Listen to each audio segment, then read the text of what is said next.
Viewers and hello foodies welcome to Meri Jyoti Dhokla YouTube channel.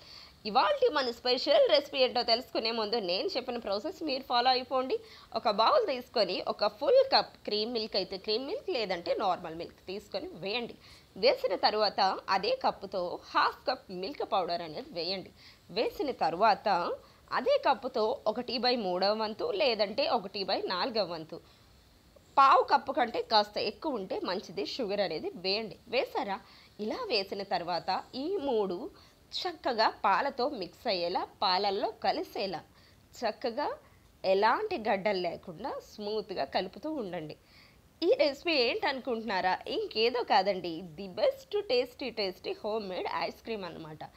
ఇలా నేను చెప్పిన ప్రాసెస్లో కనుక మీరు ఐస్ క్రీమ్ చేసినట్లయితే ది బెస్ట్ టేస్ట్ అనేది మీ సొంతం అండి. మీరు షాప్లో కొని తెచ్చి పెట్టే ఐస్ క్రీమ్స్ కంటే డబుల్ టేస్టీ ఉంటుందని గుర్తుపెట్టుకోండి. ఓకేనా?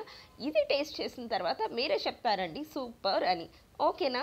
దానికోసం మీరు కూడా ట్రై చేసేస్తారా మరి? ఓకే, ఇలా అయితే చక్కగా పలుచగా చేసిన తర్వాత వేరే ఒక కప్పు కానీ గ్లాస్ కానీ తీసుకొని దాంట్లో పావు కప్పు పాలు అనేది యాడ్ చేసి, లేదంటే నీళ్ళైనా పర్వాలేదు, పాలైతే కాస్త బెటర్. ఓకేనా?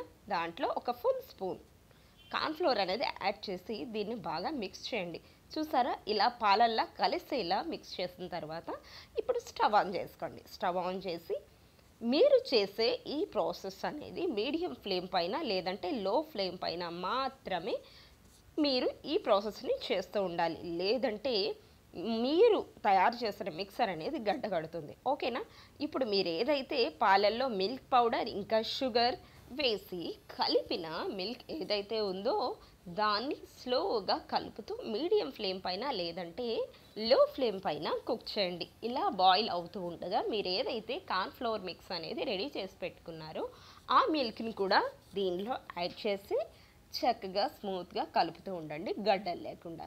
ఇలా గడ్డలు లేకుండా కలుపుతూ ఉండగా మీకు మంచి క్రీమీ టెక్స్చర్ అనేది రావాలి. ఎలా అంటే మీరు షాప్స్లో కొనే ఐస్ క్రీమ్ అనేది రూమ్ టెంపరేచర్లోకి వచ్చేస్తే పల్చగా ఎలా అయితే ఉంటుందో ఐస్ క్రీమ్ అనేది అలా అన్నమాట. అలాంటి కన్సిస్టెన్సీలోనికి ఈ క్రీమీ టెక్స్చర్ అనేది వచ్చిన తర్వాత చూసారా? ఇలా అన్నమాట. ఇలా వచ్చిందా? ఇలా వచ్చిన తర్వాత స్టవ్ ఆఫ్ చేసి మీరు కుక్ చేసిన బాయిల్ చేసిన దీన్ని కూడా రూమ్ టెంపరేచర్ వచ్చే వరకు ఒక పక్కన పెట్టండి. పెట్టిన తర్వాత ఏదైనా ఒక జార్లో తీసుకొని దాన్ని స్లోగా ఇలాంటి plastic box or steel box లేదంటే ఏదైనా ఒక పల్చటి కప్ అయినా పర్వాలేదు, దాంట్లో వేసి చక్కగా మూత పెట్టండి. మూత పెట్టిన తర్వాత దీన్ని ఒక 12 అవర్స్ పాటు అంటే ఒక 12 గంటల పాటు డీప్ ఫ్రిడ్జ్లో పెట్టండి.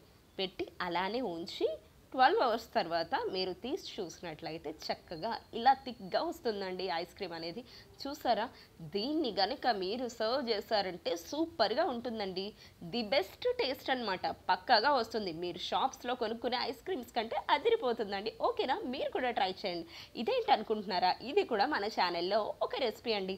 ఇలాంటి మరెన్నో రెసిపీస్ కోసం మన ఛానల్ని లైక్, షేర్ అండ్ సబ్స్క్రైబ్ చేయడం అస్సలు మర్చిపోవద్దు.